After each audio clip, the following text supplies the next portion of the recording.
তো এই যে ঘরে ওরা বেলুন টেলুন দিয়ে সাজানো চলছে, আমিও এখানে রান্না বসিয়ে দিয়েছি। আর চুলটা এখনও ভেজা, সময় পাইনি গো, স্নান টান করে উঠে একদম সময় পাইনি যে চুলটা একটু খুলে রাখবো বা কিছু। তো যাই হোক, খাওয়া দাওয়া করে সোনাইকেও খাইয়ে দাইয়ে একদম সব কিছু পরিপাটি করে গুছিয়ে টুছিয়ে আমি রান্নাঘরে চলে এসেছি আর মাংস বসিয়ে দিয়েছি। বাবা, তো মাংস বসিয়ে দিয়েছি, চলো দেখো কেমন হয়েছে। এই দেখো, টেনটেনে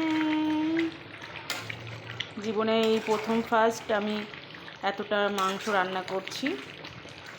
এখানে 5 কেজির মতন মাংস আছে।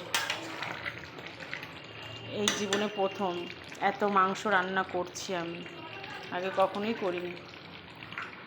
তো চলো রান্না বান্না করছি, খুব বেশি কিছু করব না, ফ্রায়েড রাইস করবো আর মাংস, চাটনি, পাঁপড়, পায়েস, মিষ্টি, এইসব, আর কিছু না।